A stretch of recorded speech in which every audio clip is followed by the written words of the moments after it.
കൊല്ലത്ത് ഉളിയക്കോവിൽ എന്ന് പറയുന്ന അമ്പലത്തിൽ ഞാൻ എനിക്ക് പരിപാടിക്ക് പോയപ്പം സിറാജിക്കയുടെ വീടിനടുത്താണ്.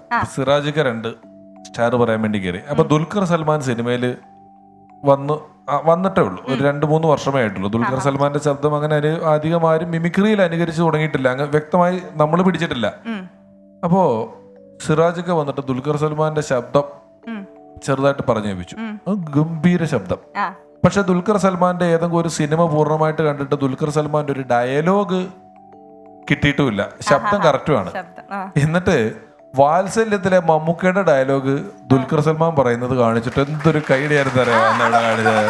അല്ല, ആ സിനിമയിലെ ഡയലോഗ് ഞാൻ ഉസ്താദ് ഹോട്ടലിലെ ഡയലോഗ് പിന്നെ പറഞ്ഞു തുടങ്ങിയ സാറേ, നിനക്ക് കേരളത്തിലെ പിള്ളേരെ അറിയില്ല. ബസ്സിന് കലറിഞ്ഞും പോസ്റ്റടിഞ്ഞ് നടക്കുന്ന കുറച്ച് പിള്ളേരുണ്ട്, 10 പൈസ കൈ കണക്കിൽ.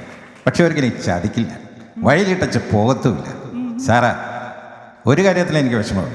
ഞാൻ നിന്നെ തേടി വരില്ല എന്നത് കരുതി. സാറാ, നിന്നെ എനിക്ക് വലിയ ഇഷ്ടമാണ്. ആദ്യത്തെ പ്രശ്നം മേലെടുത്ത് രാഘവൻ നായർ ചെറ്റ തന്നെയാണെന്നുള്ള ഡയലോഗ് ഇന്ദ്രജിത്ത് പറയുന്നത്. മേലയിടത്ത് രാകുന്ന ഒരു ചെറ്റ തന്നെ ഈ കണ്ട പറമ്പും പുരയോടൊക്കെ എൻ്റെ ചോരയും നീരും വീർപ്പോ. അന്ന് ജപ്തി ചെയ്ത് പടിയിറക്കി വിട്ടപ്പോൾ രക്ഷിക്കാൻ ഒരാൾ വന്നു, നമ്മുടെ കുഞ്ഞമ്മാമ. അന്ന് അമ്മ പറഞ്ഞു, കുഞ്ഞമ്മാമ നമ്മുടെ ദൈവമാണ്. പുതിയ എന്തെങ്കിലും കണ്ടോ സിറാജുകാരി? പുതിയത് വടക്കം വീരഗാഥയിലെ മമ്മൂക്ക പറഞ്ഞ ഡയലോഗ് ചില താരങ്ങൾ പറഞ്ഞാൽ ലംഘിക്കും എന്നുള്ള സംഭവമുണ്ട്. പ്രദീപ് കോട്ടയൻ അദ്ദേഹത്തിൻ്റെ ഇവിടെ ആണി എന്ന് പറഞ്ഞാലേ ഇരുമ്പാണിയാണ്. പിന്നെ മുളയാണിയുണ്ട്, കൊല്ലനുണ്ട്, 16 പണവുമുണ്ട്, കൊടുത്തു. പിന്നെ ആ പാണൻ്റെ കാര്യം, അവനെ എൻ്റെ കയ്യിൽ കിട്ടിയാൽ അവൻ്റെ വായിൽ ഞാൻ പൂഴിമണ്ണ് നിറയ്ക്കുന്നുണ്ട്.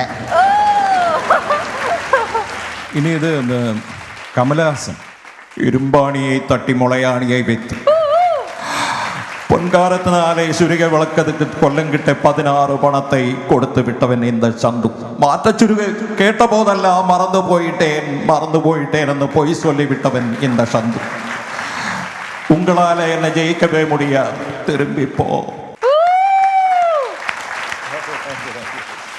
അടുത്തത് നമ്മുടെ മരിച്ചുപോയ നമ്മുടെ ശശി കലിംഗ പുള്ളിയാണ്. ഇരുമ്പാണി തട്ടി മുളയാണി വെച്ച് പൊൻകാരം കൊണ്ട് ചുരിക വിളയ്ക്കാൻ കൊല്ലന് ബിരിയാണി വെച്ച് കൊടുത്തവനാണോ ചന്തു. മാറ്റച്ചുരിക തോന്നിച്ചപ്പോൾ മറന്നുപോയെന്ന് കളവ് പറഞ്ഞത് മറവി രോഗമുള്ളത് കൊണ്ടാണോ? പിന്നെ എന്തൊക്കെ പാടി നടക്കുന്നുണ്ട് ആ പാടൻ നിങ്ങളുടെ നാട്ടിൽ. അയാളോട് വല്ല ഗാനമേള ഗ്രൂപ്പിലും ചേരാൻ പറയണോ? അംഗം വെട്ടാൻ വന്നിരിക്കുന്നു ഇമ്മിണി പുളിക്കും.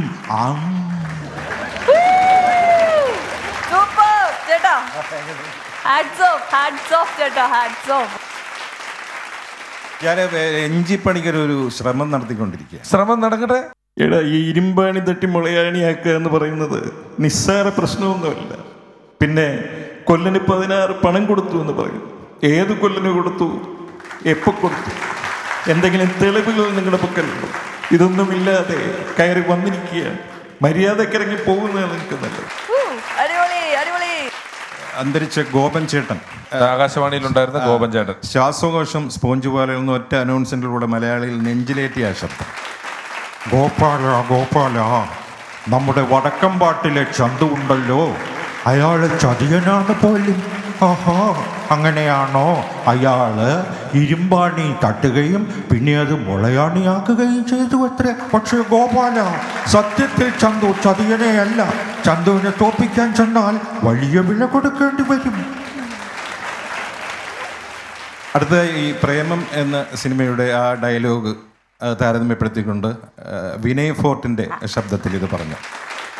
സാറേ, ഈ ഇരുമ്പാണി എന്ന് പറയുന്ന സാധനമുണ്ടല്ലോ, സിമ്പിളാണ്. പക്ഷെ മുളയാണി പവർഫുൾ, കിട്ടാൻ പോണില്ല. അതുപോലെ തന്നെയാണ് ചുരിക വിളക്കുക എന്ന് പറയുന്നത് നിസ്സാരമാണ്. പക്ഷെ പൊൻകാരം കൊണ്ട് ചുരിക വിളക്കുക പവർഫുൾ.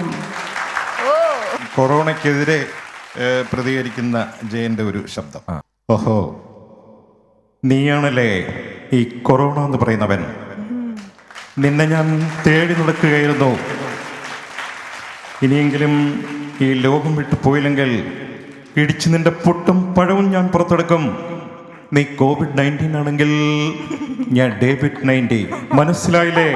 നീ 19 ആണെങ്കിൽ ഞാൻ 90 ആണെന്ന്. കടന്നു പോകാൻ. അവസാനമായി പ്രേം നസീറിൻ്റെ 3 വ്യത്യസ്ത ഭാവങ്ങൾ അനുകരിച്ച് അവതരിപ്പിക്കുകയാണ്. വർഷങ്ങളായിട്ട് അദ്ദേഹത്തിൻ്റെ ശബ്ദം ഒരു സ്റ്റേജ് പോലും വിടാതെ ഞാൻ അനുകരിച്ചുകൊണ്ടിരിക്കുന്നു. രാധേ, അപ്പം നിൻ്റെ കുണുങ്ങിയുള്ള നടത്തവും നിൻ്റെ ശൃംഗാരഭാവമൊക്കെ കാണുമ്പോൾ ഞാനാകെ കോരിത്തിരിച്ചു പോവുകയാണ്. ഈ കണ്ണുകളിലേക്ക് നോക്കിയിരിക്കാൻ എന്ത് രസമാണ് രാധേ. ചിരിക്കൂ രാധേ. അച്ഛൻ എന്ത് പണിയായി ഈ കാണിച്ചു? അച്ഛൻ ആ സ്ത്രീയുമായി വഴക്കിടുമ്പോൾ ആ സ്ത്രീ അച്ഛനുമായിട്ട് വഴക്കിടും.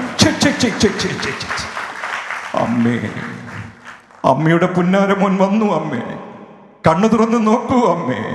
എന്നെ 10 മാസം വയറ്റിലിട്ട് കൊണ്ട് നടന്ന് എന്നെ നൊന്ത് പ്രസവിച്ച് എൻ്റെ അമ്മയാണോ ഈ കിടക്കുന്നത്? അമ്മേ, അമ്മേ, അമ്മേ. ഗംഭീരം, സൂപ്പർ. നമുക്ക് ഇന്ന് എക്സലൻസ് അവാർഡ് നൽകുന്നതിനായിട്ട് രമേശ് ചേട്ടനെയും പക്രു ചേട്ടനെയും വേദിയിലേക്ക് ക്ഷണിക്കുന്നു.